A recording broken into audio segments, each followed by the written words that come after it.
guys. Awesome. So this is exciting. Let me get set up on Instagram as well. Actually, I just realized that if I'm going to be reading on my phone, I can't actually... So if I'm going to be reading on my phone, I can't really do an Instagram Live because that would just be awkward. Alright, that's alright then. I'm just going to read off my phone and just do the Instagram on YouTube. Sorry about this weirdness. 1 second. So I'm going to be reading the first 3 chapters of Pride and Prejudice. And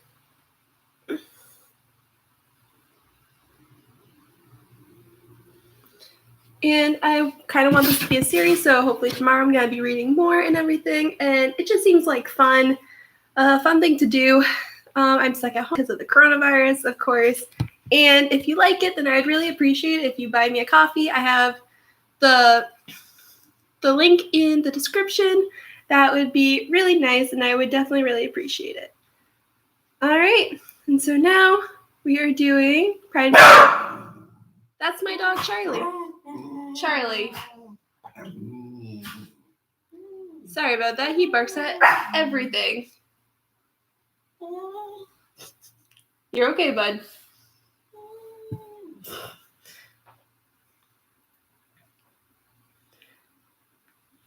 And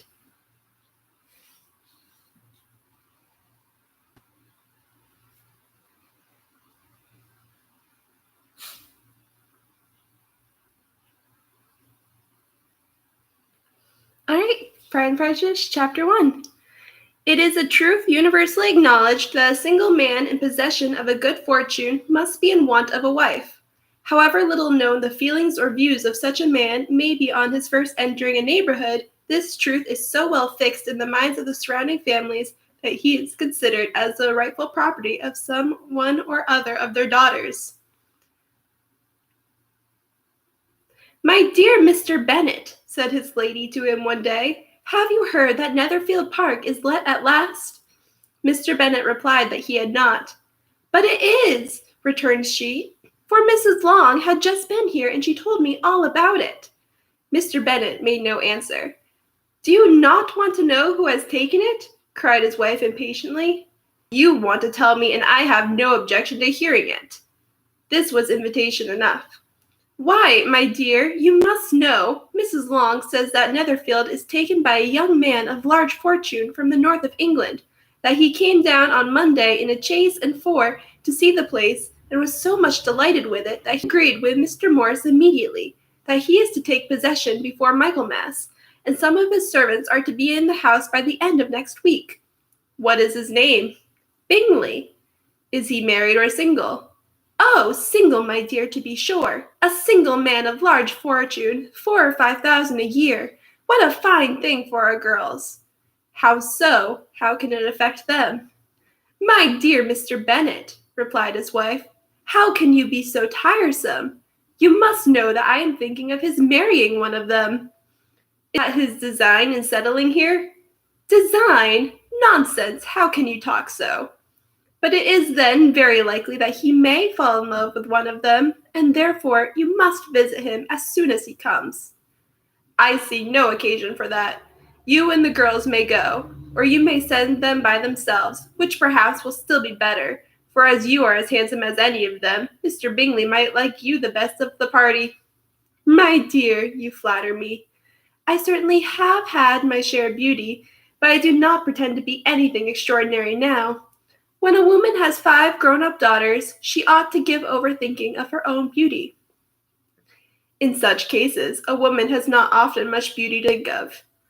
But, my dear, you must indeed go and see Mr. Bingley when he comes into the neighborhood. It is more than I engage for, I assure you. But consider your daughters. Only think that what an establishment it would be for them. Sir William and Lady Lucas are determined to go, merely on that account, for in general, you know, they visit no newcomers. Indeed, you must go, for it will be impossible for us to visit him if you do not.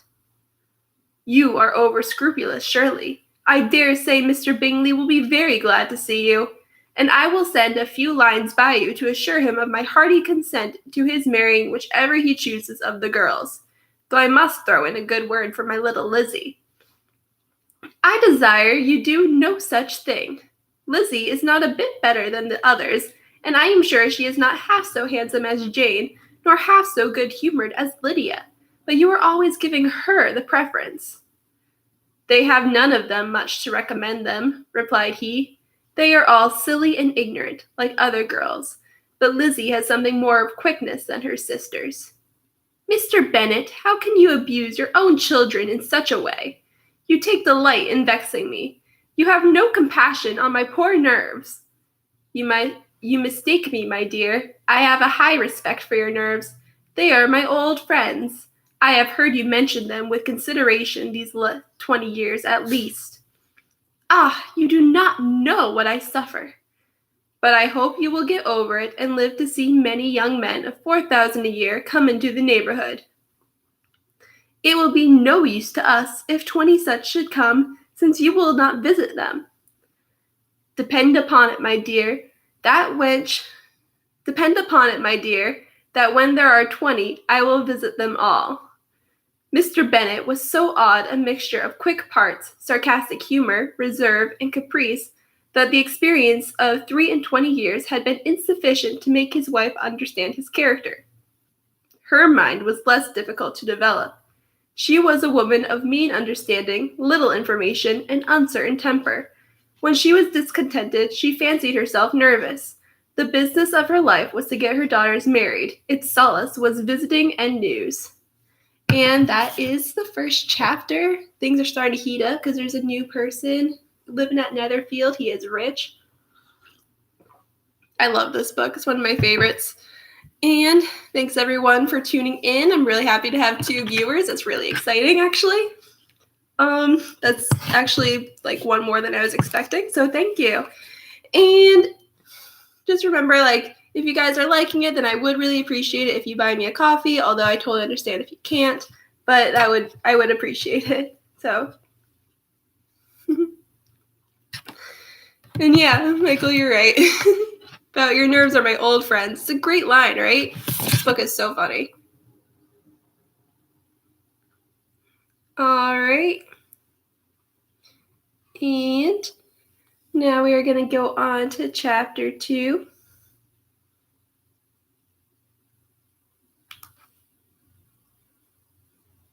But hope everyone's liking the story so far. I hope everyone's staying safe during the pandemic and everything. Things are kind of scary right now and boring as well in a way because we're all stuck at home. So I hope everyone is staying safe and I hope everyone is happy.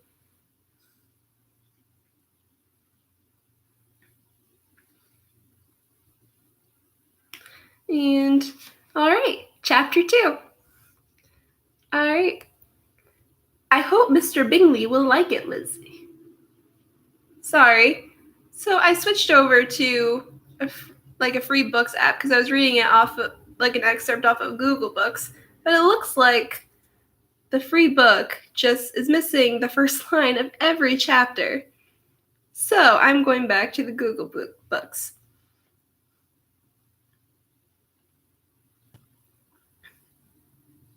All right, chapter 2. Mr. Bennet was among the earliest of those who waited on Mr. Bingley. He had always intended to visit him, though to the last always assuring his wife that he should not go. Until the evening after the visit was paid, she had no knowledge of it. It was then disclosed in the following manner. Observing his second daughter employed in trimming a hat, he suddenly addressed her with, "I hope Mr. Bingley will like it, Lizzie." "We are not in a way to know what Mr. Bingley likes," said her mother resentfully, "since we are not to visit." "But you forget, Mamma," said Elizabeth, "that we shall meet him at the assemblies, and that Mrs. Long has promised to introduce him."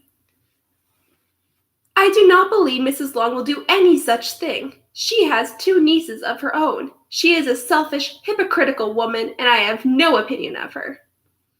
No more have I, said Mr. Bennet, and I am glad to find that you do not depend on her serving you. Mrs. Bennet deigned to not make any reply, but unable to contain herself, began scolding one of her daughters. Don't keep coughing so, Kitty, for heaven's sake. Have a little compassion on my nerves. You tear them to pieces. Kitty has no discretion in her coughs, said her father. She times them ill. I do not cough for my own amusement, replied Kitty fretfully. When is your next ball to be, Lizzie? Tomorrow fortnight. Eh, so it is, cried her mother, and Mrs. Long does not come back till the day before, so it will be impossible for her to introduce him, for she will not know him herself. Then, my dear, you may have the advantage of your friend and introduce Mr. Bingley to her. Impossible, Mr. Bennet, impossible when I am not acquainted with him myself. How can you be so teasing? I honor your circumspection. A fortnight's acquaintance is certainly very little. One cannot know what a man really is by the end of a fortnight. But if we do not venture, somebody else will. And after all, Mrs. Long and her nieces must stand their chance, and therefore, as she will think it an act of kindness, if you decline the offer, I will take it upon myself. The girls stared at their father. Mrs. Bennet said only, Nonsense! Nonsense! What can be the meaning of that emphatic exclamation? Cried he. Do you consider the forms of introduction and the stress that is laid on them as nonsense? I cannot quite agree with you there. What say you, Mary? For you are a young lady of deep reflection, I know, and read great books and make extracts. Mary wished to say something very sensible, but knew not how. While Mary is adjusting her ideas, he continued, let us return to Mr. Bingley. I am sick of Mr. Bingley, cried his wife. I am sorry to hear that, but why did you not tell me so before? If I had known as much this morning, I certainly would not have called on him. It is very unlucky, but as I have actually paid the visit, we cannot escape the acquaintance now. The astonishment of the ladies was just what he wished, that of Mrs. Bennet perhaps surpassing the rest, though when the first tumult of joy was over, she began to declare that this was what she had expected all the while. How good it was in you, my dear Mr. Bennet! But I knew I should persuade you at last. I was sure you loved your girls too well to neglect such an acquaintance. Well, how pleased I am! And it is such a good joke, too, that you should have never gone. And it is such a good joke, too, that you should have gone this morning and never said a word about it till now. Now, Kitty, you may cough as much as you choose, said Mr. Bennet, and as he spoke he left the room, fatigued with the raptures of his wife. What an excellent father you have, girls, said she when the door was shut. I do not know how you will ever make him amends for his kindness, or me either, for that matter. At our time of life it is not so pleasant, I can tell you, to be making new acquaintances every day. But for your sakes we would do anything. Lydia, my love, though you are the youngest, I dare say Mr. Bingley will dance with you at the next ball. Oh, said Lydia stoutly, I am not afraid, for though I am the youngest, I'm the tallest. The rest of the evening was spent in conjecturing how soon he would return Mr. Bennet's visit and determining when they should ask him to dinner. All right, that's the second chapter of Pride and Prejudice. So, hope you guys are still liking it. Appreciate you guys still being here. Thank you. And if you guys like it, then I would appreciate it if you did buy me a coffee. I know you're probably tired of me saying it, but I have left the link in the chat if anyone is so inclined, but I totally get it if you're not. So no worries. All right. And now on for chapter 3. Not all that Mrs. Bennet, however, with the assistance of her 5 daughters, could ask on the subject was sufficient to draw from her husband any satisfactory description of Mr. Bingley. They attacked him in various ways, with barefaced questions, ingenious suppositions, and distant surmises, but he eluded the skill of them all, and they were at last obliged to accept the second-hand intelligence of their neighbor, Lady Lucas. Her report was highly favorable. Sir William had been delighted with him. He was quite young, wonderfully handsome, extremely agreeable, and, To crown the whole, he meant to be at the next assembly with a large party. Nothing could be more delightful. To be fond of dancing was a certain step towards falling in love, and very lively hopes of Mr. Bingley's heart were entertained. "If I can but see one of my daughters happily settled at Netherfield," said Mrs. Bennet to her husband, "and all the others equally well married, I shall have nothing to wish for." In a few days, Mr. Bingley returned Mr. Bennet's visit, and sat about 10 minutes with him in his library.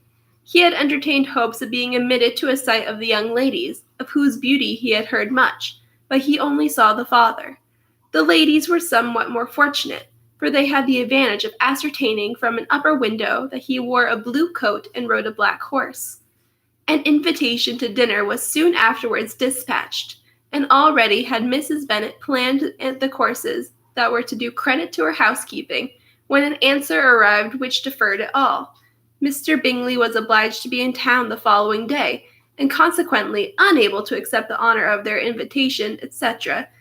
Mrs. Bennet was quite disconcerted. She could not imagine what business he could have in town so soon after his arrival at Hertfordshire, and she began to fear that he might be always a-flying about from one place to another, and never settled at Netherfield as he ought to be.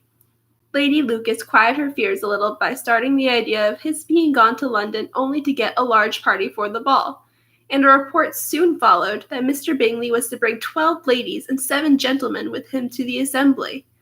The girls grieved over such a number of ladies, but were comforted the day before the ball by hearing that instead of 12 he had brought only 6 with him from London, his 5 sisters and a cousin. And when the party entered the assembly room, it consisted only of 5 altogether: Mr. Bingley, his 2 sisters, the husband of the eldest, and another man. Mr. Bingley was good-looking and gentlemanlike. He had a pleasant countenance and easy, unaffected manners. His sisters were fine women with an air of decided fashion. His brother-in-law, Mr. Hurst, merely looked the gentleman, but his friend, Mr. Darcy, soon drew the attention of the room by his fine, tall person, handsome features, noble mien, and the report which was in general circulation within 5 minutes after his entrance, of his having 10,000 a year. The gentlemen pronounced him to be a fine figure of a man. The ladies declare he was much handsomer than Mr. Bingley, and he was looked at with great admiration for about half the evening, till his manners gave a disgust which turned the tide of his popularity. For he was discovered to be proud, to be above his company, and above being pleased, and not all his large estate in Derbyshire could then save him from having a most forbidding, disagreeable countenance, and being unworthy to be compared with his friend. Mr. Bingley had soon made himself acquainted with all the principal people in the room. He was lively and unreserved, danced every dance, was angry that the ball closed so early, and talked of giving one himself at Netherfield. Such amiable qualities must speak for themselves. What a contrast between him and his friend! Mr. Darcy danced only one dance with Mrs. Hurst, and once with Miss Bingley, declined being introduced to any other lady, and spent the rest of the evening in walking about the room, speaking occasionally to one of his own party. His character was decided. He was the proudest, most disagreeable man in the world, and everybody hoped that he would never come there again. Amongst the most violent against him was Mrs. Bennet, whose dislike of his general behavior was sharpened into particular resentment by his having slighted one of his daughters. Elizabeth Bennet had been obliged by the scarcity of gentlemen to sit down for 2 dances, and during part of that time Mr. Darcy had been standing near enough for her to overhear a conversation between him and Mr. Bingley, who came from the dance for a few minutes to press his friend to join it. "Come, Darcy," said he, "I must have you dance. I hate to see you standing about by yourself in this stupid manner. You had much better dance." "I certainly shall not. You know how I detest it unless I am particularly acquainted with my partner. At such an assembly as this it would be insupportable. Your sisters are engaged, and there is not another woman in the room who it would not be a punishment for me to stand up with." "I would not be so fastidious as you are," cried Bingley. "For a kingdom! Upon my honor, I have never met with so many pleasant girls in my life as I have this evening, and there are several of them you see are uncommonly pretty.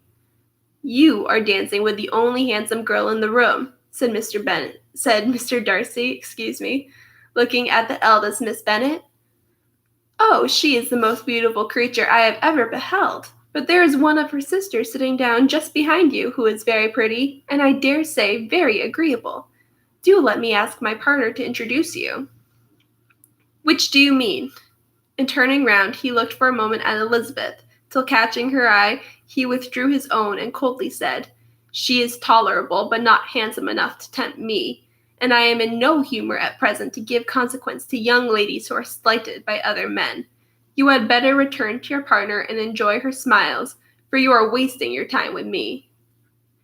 Mr. Bingley followed his advice. Mr. Darcy walked off, and Elizabeth remained with no very cordial feelings toward him. She told the story, however, with great spirit among her friends, for she had a lively, playful disposition, which delighted in anything ridiculous. The evening altogether passed off pleasantly to the whole family. Mrs. Bennet had seen her eldest daughter much admired by the Netherfield party. Mr. Bingley had danced with her twice, and she had been distinguished by his sisters. Jane was as much gratified by this as her mother could be, though in a quieter way. Elizabeth felt Jane's pleasure. Mary had heard herself mentioned to Miss Bingley as the most accomplished girl in the neighbourhood, and Catherine and Lydia had been fortunate enough to be never without partners, which was all that they had yet learned to care for at a ball. They returned, therefore, in good spirits at Longbourn, the village where they lived, and of which they were the principal inhabitants. They found Mr. Bennet still up. With a book he was regardless of time, and on the present occasion he had a good deal of curiosity as to the event of an evening which had raised such splendid expectations. He had rather hoped that all his wife's views on the stranger would be disappointed, but he soon found that he had a very different story to hear. Oh, my dear Mr. Bennet, as she entered the room, we have had a most delightful evening, a most excellent ball. I wish you had been there. Jane was so admired, nothing could be like it. Everybody said how well she looked, and Mr. Bingley thought her quite beautiful and danced with her twice. Only think of that, my dear. He actually danced with her twice, and she was the only creature in the room that he asked a second time. First of all, he asked Miss Lucas. I was so vexed to see him stand up with her. But, however, he did not admire her at all. Indeed, nobody can, you know. And he seemed quite struck with Jane as she was going down the dance. So he inquired who she was and got introduced and asked her for the two next. Then the 2/3 he danced with Miss King, and the 2/4 with Maria Lucas, and the 2/5 with Jane again, and the 2/6 with Lizzie and the Bollinger.